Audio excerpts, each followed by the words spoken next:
E, nesse sentido, agora vou desafiar o nosso querido amigo, o desembargador Ricardo. Cabe ao trabalhador adaptar-se ao ambiente laboral ou é o ambiente que tem que adaptar-se ao trabalhador? O desembargador Ricardo Tadeu Marques da Fonseca tem um vínculo afetivo forte com todos nós. Nós queremos muito bem ao desembargador Ricardo, por tudo que ele representa para a magistratura, para o Ministério Público. Atualmente atua como desembargador do Tribunal Regional do Trabalho do Paraná, mas atua como advogado, como procurador regional do Ministério Público do Trabalho, aqui na 15ª região, para a alegria de todos nós. Desenvolveu um trabalho primoroso no exercício de sua função, mudou paradigmas, trouxe um desenvolvimento na concepção estereotipada, muitas vezes, do que havia em nosso meio. O desembargador Ricardo é especialista e mestre em Direito do Trabalho e Processo do Trabalho pela Universidade de São Paulo e doutor em Direito das Relações Sociais pela Universidade Federal do Paraná. Com a palavra, o desembargador Ricardo.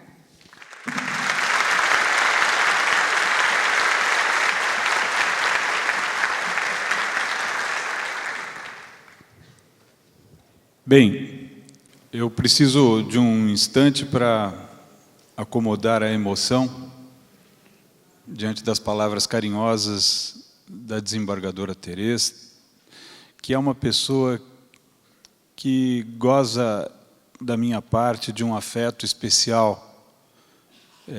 A conheço há muitos anos e por isso fico especialmente comovido pelo carinho que transbordou de suas palavras.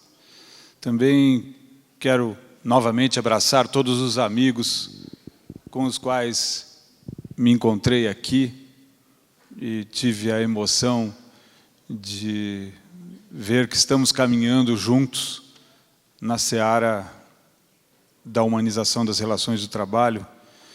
Esse tribunal é o meu berço de origem, de fato. Eu fui iniciado aqui em 87 como assessor do Dr. Oswaldo Preuss, já nos deixou, mas que foi meu grande mestre, grande incentivador e pessoa que abriu as portas do trabalho para mim e me aproximou de pessoas maravilhosas aqui nesse tribunal, onde também pude desempenhar as funções de membro do Ministério Público. O final da fala do professor Roberto também me emociona, porque não vou usar de falsa modéstia. Acho que o João Batista está aqui presente, ele há de se lembrar que essa ideia da força-tarefa começou na época em que eu exercia o cargo de procurador-chefe aqui na 15ª do Ministério Público. E, francamente, logo depois, fui para Curitiba para fazer o doutorado e acabei ficando por lá, onde também fui muito acolhido, muito bem acolhido. Enfim, estou aqui, inclusive, acompanhado da minha esposa, minha amada, que é curitibana. Enfim, Curitiba foi o meu local de acolhimento agora, e é lá que eu estou, mas eu jamais abandonarei as raízes profundas que calaram no meu coração a partir da vivência que tive aqui na 15ª região. O tema proposto é extremamente desafiador e, por isso, trarei algumas reflexões sem trazer soluções, porque não as tenho. Trarei apenas, portanto, inquietações. Estamos, de fato, vivendo um momento mundial de ascensão da ideia do império do mercado sobre o interesse humano. A ideia é que, primeiro, se deve valorizar a economia e depois que isso ocorrer, aí sim, se houver riqueza, poder-se-á, então, atender direitos já consagrados historicamente, que têm sido vistos como custos, como encargos pesados que oneram ali o livre trânsito da riqueza no mundo. Como se o mercado não estivesse a serviço do homem. Coloca-se o homem a serviço do mercado, invertendo a realidade das coisas, porque a economia deve servir o homem. Essa é a razão dos direitos humanos, essa é a razão da Declaração Universal dos Direitos Humanos de 48. Todos os seres humanos nascem livres e iguais em dignidade e direitos, são dotados de razão e consciência e devem guardar uns em relação aos outros, relação de fraternidade. Está aqui a Declaração de 48, a incorporar o conceito de dignidade humana à palavra de ordem da Revolução Francesa, liberté, égalité, fraternité. Essa declaração de 48 veio justamente como reação à barbárie nazista, que não levava para os campos de concentração apenas os judeus, levava também os homoafetivos, levava também os alemães com deficiência, levava também os ciganos. Todos os grupos que lhes eram indesejáveis eram simplesmente eliminados.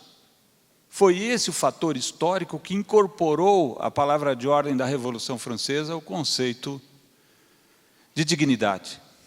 Portanto, eu evoco esse conceito para, a meu ver, colocar as coisas no devido lugar. O mercado deve estar a serviço do homem.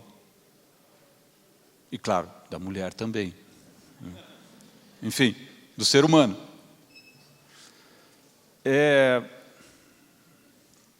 Vamos tratar do futuro das relações no campo, relações de trabalho no campo. E aqui é uma questão interessante. Lá no Paraná, infelizmente, ainda temos o corte manual da cana em alta escala, em alto grau, num grande número de trabalhadores. Constantemente o tribunal é levado a se pronunciar sobre Ler d'Orte, sobre efeitos nefastos da fuligem da cana, não é isso, professor Roberto, que tem, inclusive, risco de provocar câncer. A fuligem da cana é altamente nociva à saúde humana, não só dos trabalhadores, mas também da população circunvizinha. Por isso que foi banida a queima da cana em São Paulo e se implantou o corte mecanizado da cana. De fato, é uma atividade desumana, onde se impõe uma produção que leva, de fato, as pessoas a sucumbir pelo estresse físico, mental e emocional. As pessoas literalmente morrem, porque se veem forçadas a produzir cada vez mais para ter uma renda razoável, mas em condições desumanas. Ora, por outro lado, temos que admitir que a população humana cresce e a demanda que se impõe à agricultura é cada vez maior. Portanto, o caminho que se acena como alternativa viável é o aproveitamento cada vez mais racional de menores espaços de terra, que você fazer a terra produzir mais e ocupar menos espaços, para dar conta da demanda, porque a população humana cresce em progressão geométrica. Não queremos que se cumpra a previsão de Malthus, e a tecnologia tem justamente sido a salvaguarda da civilização. O desenvolvimento tecnológico tem possibilitado justamente isso, fazer com que cada espaço de terra produza cada vez mais. Essa progressividade que se utiliza com fertilizantes e até mesmo agrotóxicos é necessária. Então, a produção em grande escala se faz necessária para atender-se à demanda cada vez mais crescente desses bilhões de seres humanos. Por outro lado, também, como bem lembrou o professor Roberto, os alimentos orgânicos têm sido uma alternativa muito mais saudável para quem produz e para quem se alimenta. Então, esse é um primeiro ponto que teremos que resolver. Como solucionar a necessidade de produzir em alta escala, se ainda não é possível fazê-lo com um trabalho simplesmente orgânico, pelo menos é o que me consta. Não sei se eu estou falando algo equivocado do ponto de vista do professor Roberto, mas a verdade né? A controvérsia. Ok, ótimo, é bom saber que há controvérsia, porque eu, como leigo, acreditava sinceramente que não seria possível. Tomara que isso possa ser superado. O professor Roberto me disse que há controvérsia sobre isso. Então vamos apostar no lado positivo, na crença real de que é possível se produzir em larga escala, e aí temos aqui uma autoridade à mesa, né? É possível se produzir em larga escala sem a utilização de agrotóxicos ou fertilizantes de forma nociva, como tem sido usual, né? E isso talvez possibilite também a atuação da economia familiar em escala maior, né? Com o trabalho da mulher, né? Como bem lembrou aqui o professor. Ótimo, é bom saber disso, que isso é algo factível, né? Porque a grande indústria vende a ideia de que não é possível. Então, ótimo, é bom saber. Vejam, eu também gostaria de lhes falar sobre algo que parece impossível, mas tivemos uma decisão na segunda turma do Tribunal do Paraná que trouxe uma ideia nova, e é essa luz que eu quero acenar com vocês.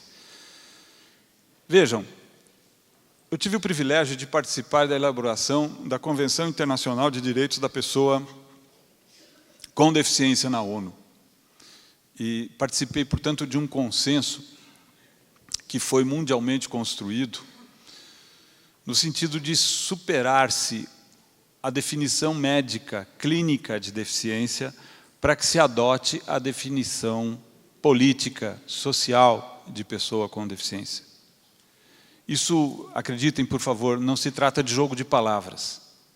Trata-se de uma conquista lindamente construída em um consenso mundialmente armado. Em 2004, o México pediu a elaboração desse tratado. Aliás, vejam, isso ocorreu na OIT e na ONU. Primeiro, fixamos, em termos de direitos humanos, as liberdades individuais, lá na Declaração Universal do Homem e do Cidadão, de 1799, na França. As liberdades de pensamento, de ir e vir e tal. Depois, os direitos sociais, como uma forma de equilíbrio, porque não bastava termos a liberdade, mas precisávamos também garantir bens da vida mínimos que colocassem as pessoas em pé de igualdade, né? Mínima, a partir de uma base desses bens da vida, como educação, saúde, moradia, etc. Então, surgiram no século XIX os direitos sociais.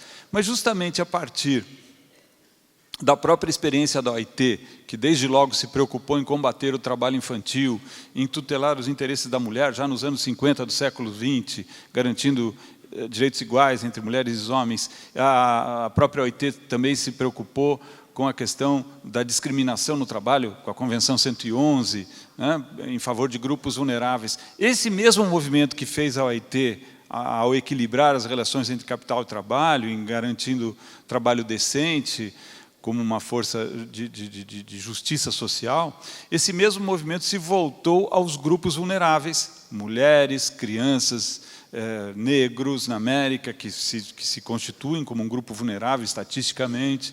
E, finalmente, então, por hora, o último grupo vulnerável que galgou direitos humanos específicos foi esse grupo de que lhes falo agora, as pessoas com deficiência.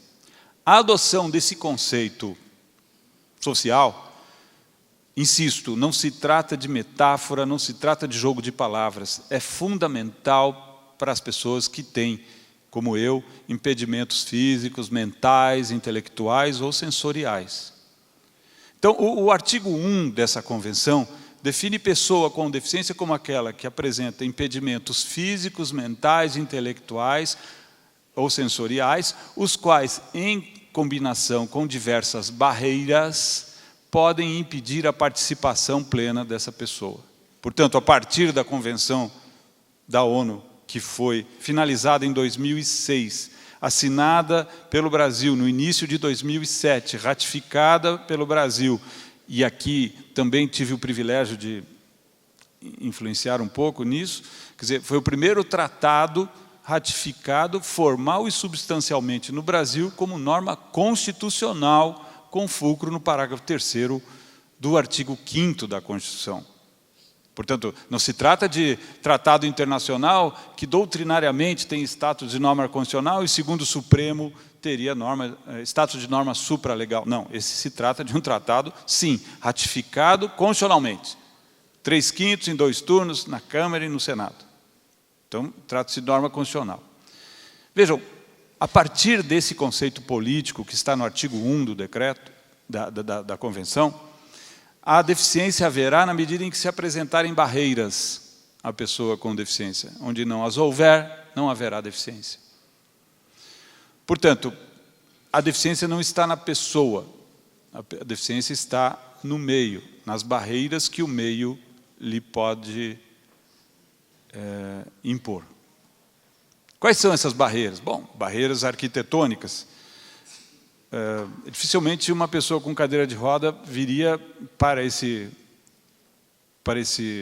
essa mesa, porque, que eu saiba, não há rampa. Ou há? Na parte interna. Na parte interna. Certo, ok. Então, ótimo. Se há rampa, removeu-se assim a barreira arquitetônica. Veja, aqui não haverá deficiência. Se não houvesse a rampa, esse local seria inacessível. E esse local seria deficiente. Então, as barreiras podem ser arquitetônicas, urbanísticas, de transporte, nas calçadas, as barreiras podem ser tecnológicas, as barreiras podem ser, inclusive, a pior delas, que é a barreira atitudinal, quer dizer, que o meio pode apresentar em relação a pessoas com deficiência. E normalmente apresenta essa barreira atitudinal porque não convivem, as pessoas com deficiência não convivem no meio, nas escolas comuns, ou não conviviam, né? A Convenção da ONU estabelece como norma fundante a educação inclusiva, ou seja, não se quer mais a pessoa com deficiência estudando em escolas especiais. Por mais severa que seja a deficiência, por mais que ela precise de um suplemento ou de uma atenção especial, ela deve estar também, ainda que seja por um curto período, porque tem um autismo severo, digamos, uma deficiência mental, portanto, severa, ela não tem muita dificuldade de conviver com as outras crianças, pelo menos por um curto período ela deve ir à escola regular, como parte da sua educação e como parte da educação também das crianças da escola regular, conviver com a diversidade. Então, vejam, o que se quer, então, em relação à pessoa com deficiência é estabelecer a visão de que a deficiência é algo que está externo a ela. A deficiência é um fator social que deriva justamente da combinação daqueles impedimentos de que lhes falava com as barreiras que a sociedade pode impor à pessoa com deficiência. Isso é tão sério que a própria Convenção, no artigo 2, estabelece que a recusa de adaptação do meio se considera ato discriminatório. Então, por exemplo, é muito comum nós vermos empresas que são autuadas porque não cumpriram a cota de pessoas com deficiência. Sabem os senhores e senhoras, todas as empresas do Brasil com mais de 100 empregados devem cumprir uma cota de 2% a 5%. De 100 a 200, 2%, de 200 a 500, 3%, de 500 a 1.000, 4%, e mais de 1.000 empregados, 5%. Todas as empresas estão obrigadas a assim proceder. E é muito comum nós vermos decisões que consideram que a mera convocação dessas pessoas em anúncios de jornais basta para demonstrar a intenção da empresa para atender esse ditame legal. Eu posso lhes afiançar que isso não é suficiente. Já há, inclusive, decisões do TST nesse sentido, aplicando justamente essa ideia da adaptação. Ou seja, essa empresa demonstrou efetivamente que se adaptou para receber pessoas com deficiência? Esse é um ônus que ela tem, porque a recusa de adaptação do meio, insisto, norma constitucional, implica discriminação contra a pessoa com deficiência. Portanto, é o ônus da empresa demonstrar claramente isso. Não se deve dizer que, bom, esse é um problema da pessoa.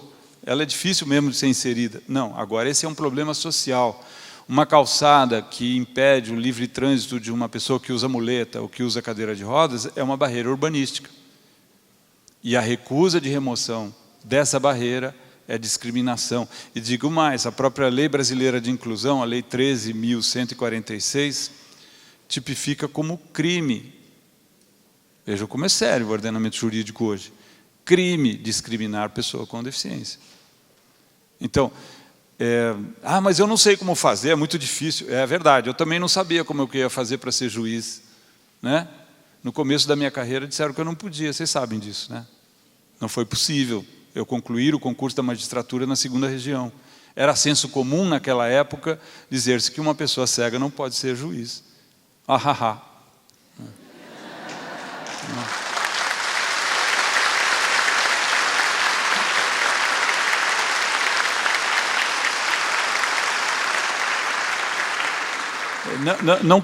Eu agradeço, fico arrepiado aqui com os aplausos.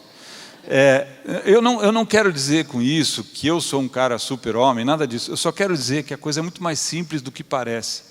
Eu também não sabia como eu ia fazer para ser do MP, não sabia como eu ia fazer para advogar, nem para ser pai. A gente não nasce sabendo ser pai, né? Não nasce sabendo ser mãe. A gente aprende fazendo, não é assim? É a mesma coisa. Com relação à pessoa com deficiência, a coisa é muito simples, não há mistério. O Dr. João Batista estava me relatando aqui uma experiência interessante, aliás, quero cumprimentá-lo também como esse meu querido amigo. Eu e o João, quando a gente era do MP, a gente saiu pelo estado de São Paulo pregando a lei das cotas, né?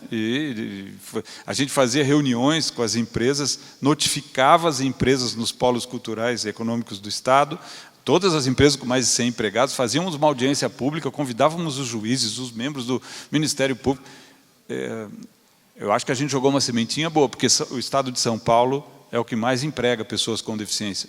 Simplesmente porque desmistificou-se aqui essa questão. O que o João estava me relatando é que existe uma padaria em Sorocaba, padaria Real, não é isso, João? Real. Então, que emprega uma série de pessoas com deficiência, muito mais do que a cota lhe obriga. Porque, dados os instrumentos adequados, havendo a adaptação razoável, e a adaptação razoável aqui, segundo a Convenção da ONU, quer dizer, adaptação proporcional e adequada. Quer dizer, você não precisa demolir o teatro, basta fazer uma rampa. Não precisa investir bilhões na padaria, tem que ser proporcional a adaptação, mas tem que ser adequada, tem que ser suficiente. Esses instrumentos de adaptação do meio são baratos e muito eficientes. Hoje a gente tem acesso ao que está no computador porque ele fala em voz alta. Eu digo a gente, nós cegos. Tudo que está no computador é falado, então a gente consegue trabalhar no computador. As pessoas que se pronunciam em língua brasileira de sinais também têm programas que convertem textos em português para a língua de sinais. Então vejam, a tecnologia assistiva é algo que remove barreiras tecnológicas facilmente, em baixo custo. Então, as empresas hoje já aprenderam que, dados os instrumentos, as pessoas com deficiência produzem tão bem ou até melhor, dependendo da habilidade de cada um, do que as pessoas que não apresentam esses impedimentos físicos, mentais, intelectuais ou sensoriais. E eu me atreveria a dizer que essa decisão lá do nosso tribunal disse o seguinte: não, a empresa não provou que se adaptou. Não, mas partiu-se do senso comum no primeiro grau, confirmado pelo colega de primeiro grau, de que, bom, a atividade rural é inacessível para pessoas com deficiência.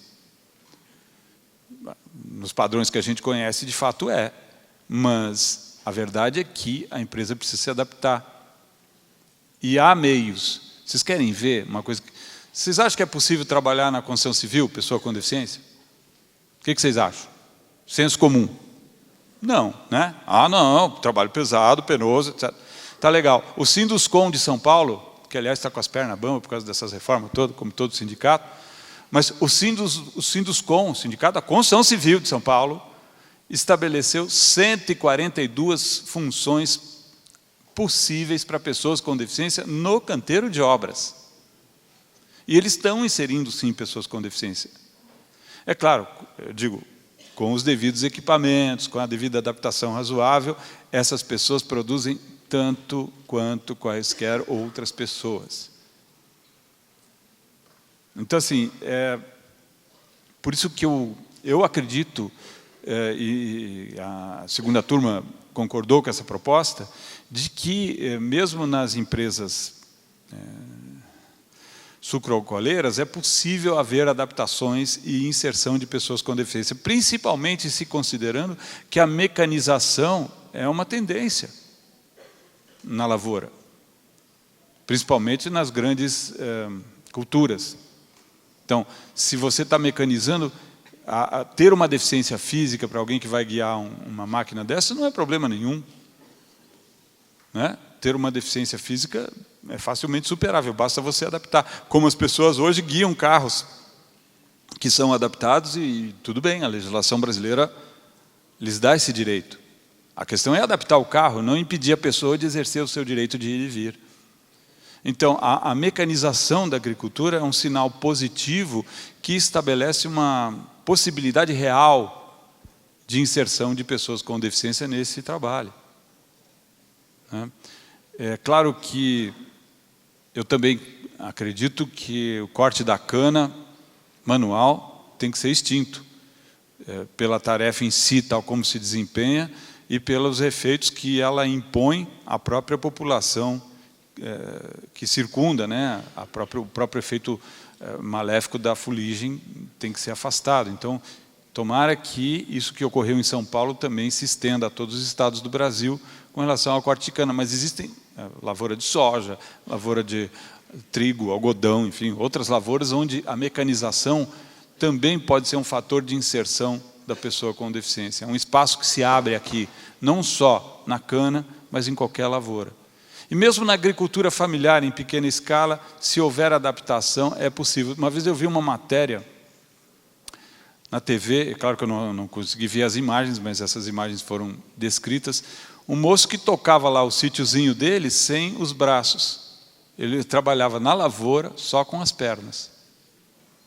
É incrível, mas ele fazia. Ele faz isso.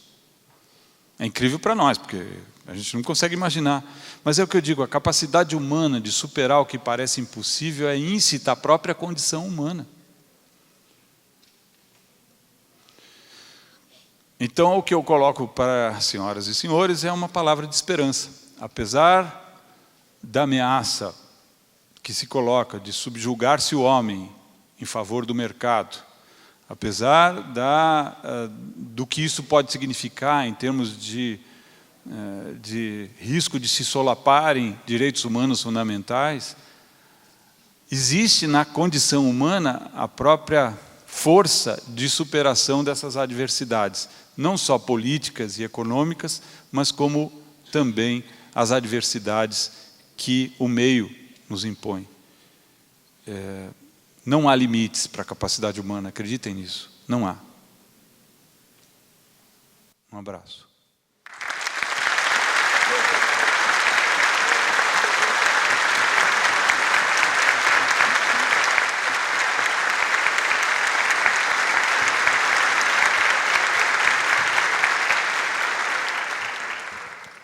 Cumprimento o desembargador Ricardo, que mais uma vez faz a diferença, colocando reflexões importantes para todos nós.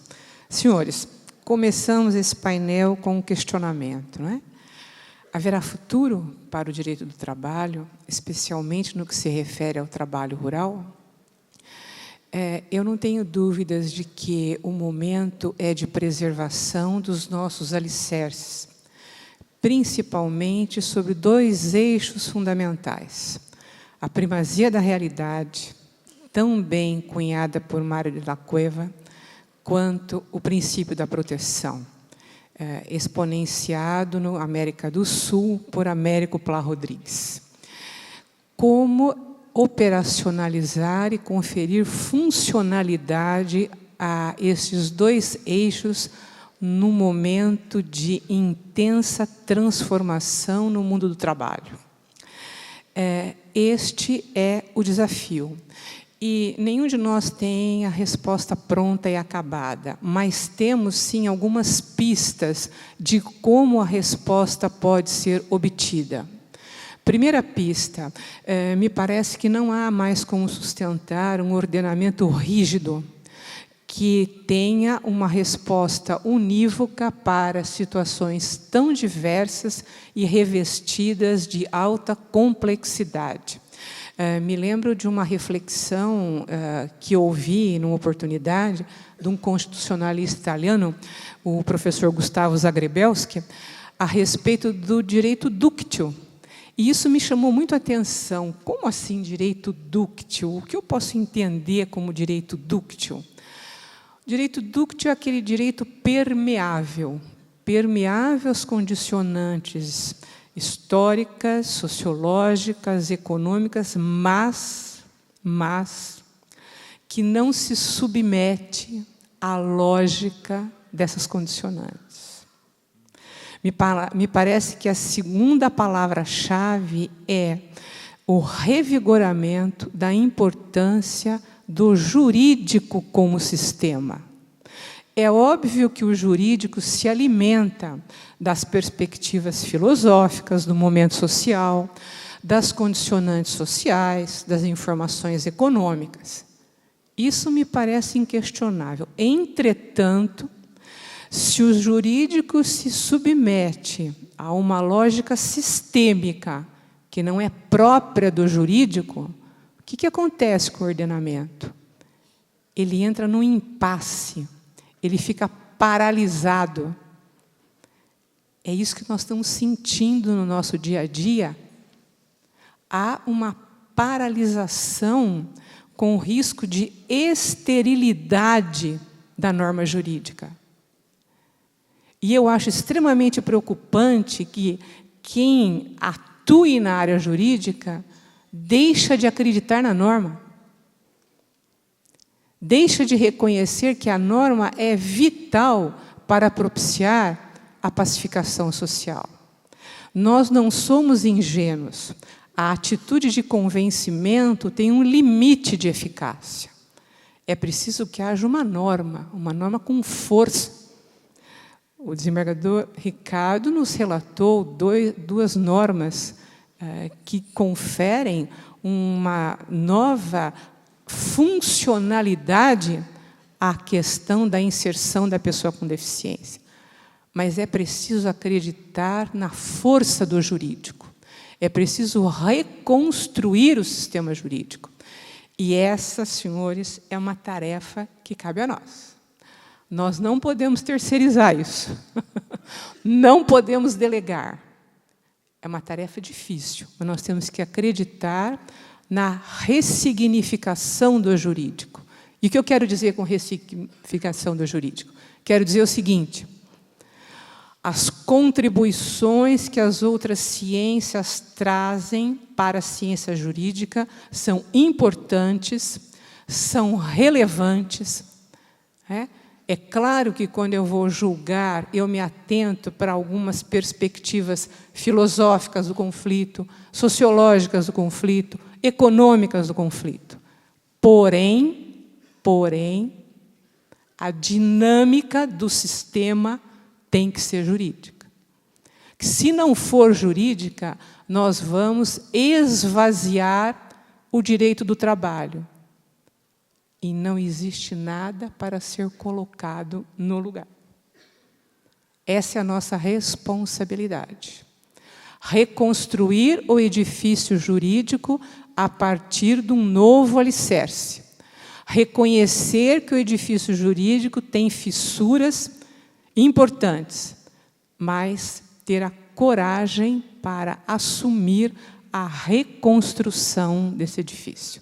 Eu encerro esse painel com uma palavra de fé no nosso direito do trabalho. Muito obrigada a todos. Passo a palavra para o cerimonial.